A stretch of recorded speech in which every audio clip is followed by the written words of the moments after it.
তোমাদের কি মাল্টু পছন্দ? আমাকে অবশ্যই কমেন্টে জানাবে। টক শোতে কে এসেছে? এই ধলাবিলাই।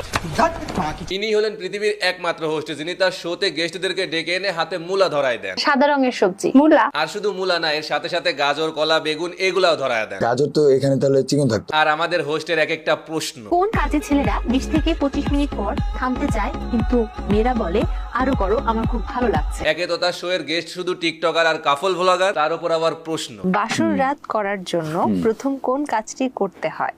বিয়ে করতে হয়। আপুটি ভেবেছিল হয়তো কোনো টিকটকারকে প্রশ্ন করতেছে। হেই হোয়াটসঅ্যাপ ভাই ভাবি, আসসালামু আলাইকুম, দিস ইজ ফারাবি। নাম তো শোনাই হোগা। নামাজ বাদ দিও না বন্ধু, এপারের চেয়ে ওপারের জীবন বেশি সুন্দর। আজ কত সুন্দর লাগছে আমাকে। আচ্ছা, ভিডিও শুরুতেই বলে নেই, আজকে কিন্তু এই আপুটারে আমি রোস্ট করব না, জাস্ট ভিডিওটা বানিয়ে পোস্ট করব। যা রোস্ট ফোস্ট করার আপনারাই করে দিয়েন। আচ্ছা, আমার একটা কথা বলেন তো, এই আপা যারাই ডাইকা আনে, মানে সেটা কাপল ভ্লগার হোক বা টিকটকার, তার সাথে আসলে হাতে হয় কলা, না হয় বেগুন, না হয় মূলা, গাজর এগুলা ধরায় দেয়। এটা বেগুন। এখন আমার প্রশ্ন হচ্ছে, বাজারে কি শুধুমাত্র এগুলাই পাওয়া যায়? মানে ফল বলতে কি শুধু কলা, আপেল, কমলা, বেদেনা এগুলা ফল না? সবজি বলতে কি শুধুমাত্র বেগুন, গাজর, মূলা, আলু, পটল, টমেটো এগুলা সবজি না? তারপর খুঁচিয়ে খুঁচিয়ে প্রশ্ন করার স্বভাব তো আছে। বেটির নাম পার্বতী, নাচতে নাচতে গর্ভবতী, এটা কি? বাহ বাহ বাহ বাহ বাহ, অনেক সুন্দর প্রশ্ন করছেন, একেবারে নোবেল পাওয়ার মতো প্রশ্ন। এমন প্রশ্ন করার জন্য আপনাকে বাসায় গিয়ে নিজ উদ্যোগে নোবেল দিয়ে আসতে মন চাইতেছে, আর সেই নোবেলের গায়ে খোদাই করে না, মানে যাই হোক, একটা কিছু লিখে দিতে ইচ্ছে করতেছে।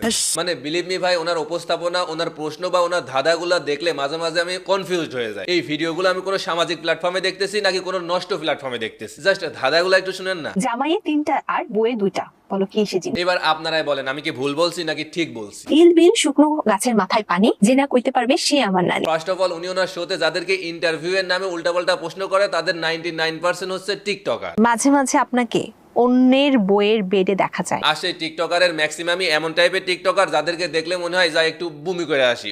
অনেক অনেক খুশি আমি। আর এদেরকে এমন এমন প্রশ্ন করা হয় যেগুলার ওরা তো ঠিকঠাক উত্তর দিতেই পারে না, ভুলভাল উত্তর দেয়। এই যে যেমন অনার্সে সায়েন্সে পড়া স্টুডেন্ট। সায়েন্সের স্পেসিফিক কোন সাবজেক্ট নিয়ে? স্পেসিফিক সাবজেক্ট হচ্ছে আপনার সায়েন্স নিয়ে করতেছি। আপনাদের কি মনে হয় ওই ইচ্ছা করেই ভুল করছে? মানে কলেজে ওরকম ভাবে যাওয়া হয় না, একদমই না। এই আফা এদেরকে শোতে ডাইকায় না, প্ল্যান করে ইন্টারভিউ নেয়। আই মিন প্ল্যান করে ভুল বলায় সেই ক্লিপগুলা কেটে আপলোড করে শুধুমাত্র ভিউ বাড়ানোর জন্য। আর ধলাবিলায় তো ক্যারিয়ার হাফ শেষ করে দিয়েছে উইদাউট মেকআপ শো করায়। বাই দা ওয়ে, ধলাবিলাই থেকে মনে পড়লো, আপনাদের এই ধলাবিলায়ের ইন্টারভিউ নিতে গিয়ে এই আপা আমারে খেয়ে দিছে। ফারাবি, কি দিবা কি নিবা? আর কোথায় কোথায় কুচা মারাগুলা? প্রথমত, আমি কাউকে খোঁচা মারি না, এটা আমার স্বভাবও না, এটা তোমাদের স্বভাব। আর দ্বিতীয়ত, আমি তোমাদেরকে খোঁচা মারতে যাবো কেন? আমি জাস্ট তোমাদের ভিডিওগুলো নিয়ে একটু মজা করি, যেগুলো তোমরা নিতে পারো না। আর কি দিবা? সৌন্দর্য। ব্যাস হয়ে গেল। আজ আমার ব্রাইটনেস একটু কম জন্য সবাই আমার নিয়ে মজা করতেছে, এমনকি এই কালা বিলায় না, থুকু থুকু, এই ধলা বিলায়। আমি একটু সুন্দর না, ওইটাই দিব। এটা সম্পূর্ণ দায়ভার আপনাদের এই হোস্টের। কেন আপু, কেন কেন তোমার টক শোতে আমার নামটা উচ্চারণ করা লাগলো? এমনিতেই কালা বিলাই না ধলা বিলাই থেকে শুরু করে সবাই আমার নামটার একেবারে ইজ্জত মাইরা দিছে, আর এখন তুমিও তোমার শোতে আমার নামটা উচ্চারণ করে আমার নামটা রেখে দিলে। ঠিক করলে না আপু, তুমি একদমই ঠিক করলে না, একদমই না। আচ্ছা ওয়েট, আরেকটা কথা, কোন টিকটকার কবে চুরি করছে না কি করছে সেগুলা নিয়ে এমন এমন ভাবে প্রশ্ন করে মনে হয় যেন এটা টক শো না, আমরা রোস্ট শো দেখতেছি। সোশ্যাল মিডিয়াতে তোমার চুরির একটা ভিডিও ভাইরাল হয়েছিল। জি, কেন হয়েছে যে চুরি করেছো? জাস্ট এখানে শেষ না, একে তো সিনেমা ভাইরাল হওয়া টিকটকারদের ডাইকা আনে, তার উপর আবার তাদেরকে জিগায়। এখন পর্যন্ত সবথেকে বেশি রিচ পেয়েছে কোন ভিডিও, বা কোন ভিডিও সবার মনে মনে আছে? এটা তো গেল ইনডাইরেক্টলি, আবার ডিরেক্টলিও জিগায়। লিংক ভাইরাল হয়েছিল, তোমরা নিজেরা ইচ্ছে করে করেছিল। শেষ, একদম শেষ। একে তো শো এর নামে বস্তা বজা গার্বেজ খাওয়াইতে খাওয়াইতে এবার অডিয়েন্সের মুখের উপরে একেবারে পটে ছুঁড়ে মারলো।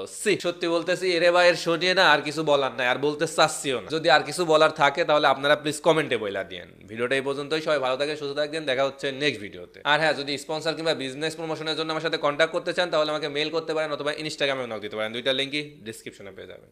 তো বিদায় বন্ধুরা, আল্লাহ হাফেজ।